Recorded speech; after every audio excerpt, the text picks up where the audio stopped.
Good morning. Today is May the 30th, 2026. We're just going to take a walk through the garden today. This is our basil, thyme, chives, first year oregano, some dill that is going to seed that is swallowing another eggplant right here. This is a Jaune Flamme plant. Never grown this. This is tomato, obviously. Never grown this one before. It's got a good bit of fruit on it.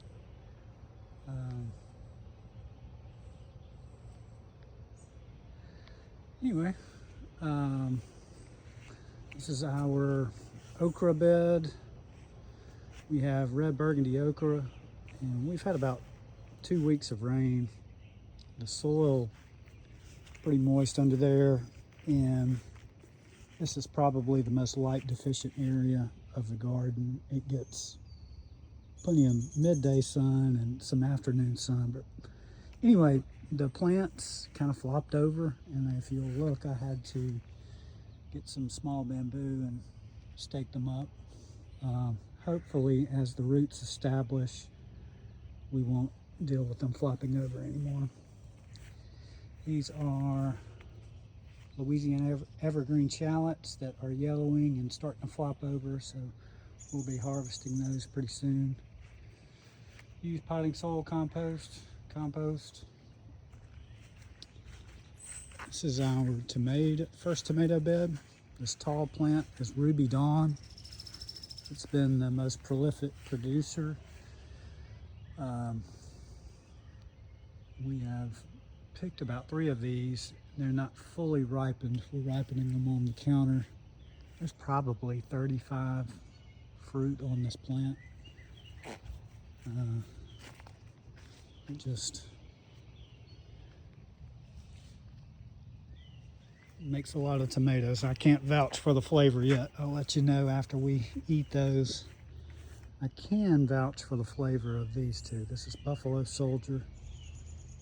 This is a Bill Jeffers variety. It's a cross between Big Beef and Indian Stripe. And it does really well here in central Mississippi. And it flavor is just awesome. We've eaten a few of these already this year. And I think I will continue to grow this one for the foreseeable future. Some more basil. This is a Cherokee carbon that I'm trying to keep it to 2 stems. It looks kind of, maybe not sickly, but the foliage is kind of thin on this. It's supposed to be a pretty vigorous variety, but it is producing. Anyway, we'll see what happens there. This is 2 Cherokee purples, and I usually start all of my seeds. I had 2. I had a hillbilly here and a hillbilly here that I had to pull up due to disease or whatever. I'm not sure what. I had to, but anyway, I had to go out and buy some replacements. And I actually did that on this Cherokee carbon as well. I had another variety right there. So it's been kind of a rough year as far as getting tomatoes established for us. Meyer lemon tree, rosemary, Murasaki sweet potatoes that we haven't fully set up the trellising system here yet. We just planted these about 10 days ago. We got slips from Mississippi State. Murasaki sweet potatoes, if you haven't tasted those, are just awesome. They kind of have a different flavor from a traditional orange sweet potato.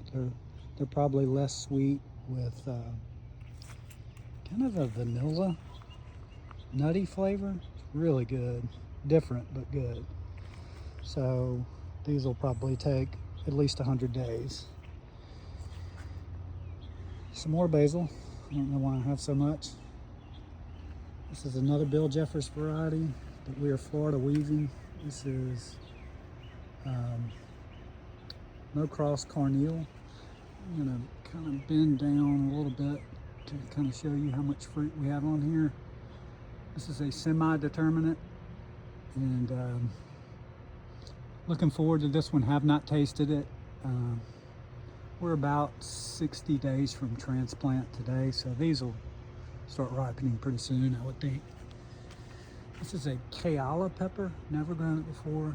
It's actually two Kayalas together in the same cage. And this is a red sweet pepper. And it's developed at the University of Hawaii. It's supposed to have a lot of disease resistance. And it's definitely producing so far. We've used it picked some early green and used them as bell peppers. And they're fine. I have not tasted them red yet. This is Listada de Gandia eggplant. We grow this one every year and love it. It's very pretty. It has those purple and white speckled fruit. There's our first one.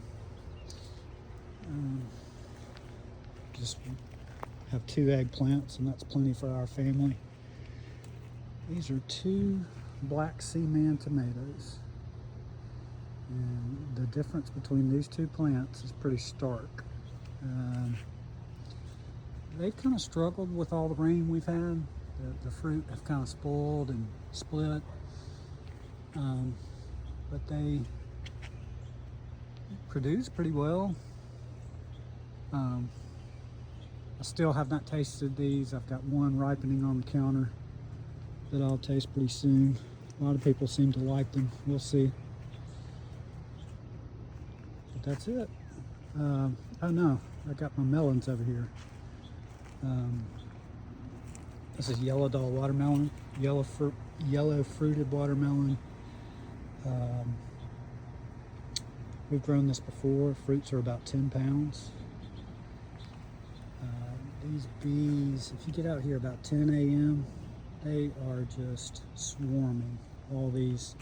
This is a honeydew right here. I don't know if you can see that, but we've got a pollinated fruit there.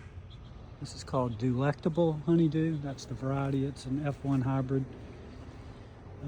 Never grown it before. Fruits are supposed to be around 5 pounds. We're going to try to trellis most of this one up the cattle panel. I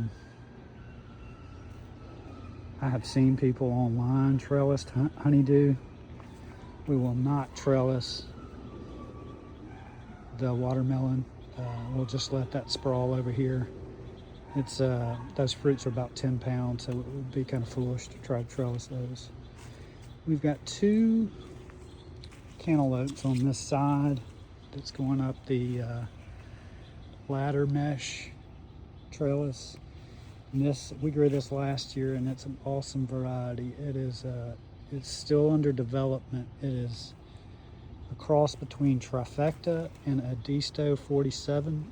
A Disto 47, I might be butchering the pronunciation, but it produces about 10 fruit per vine. That's what we had last year.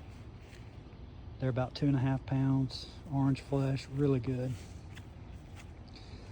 That's about it. We will revisit soon.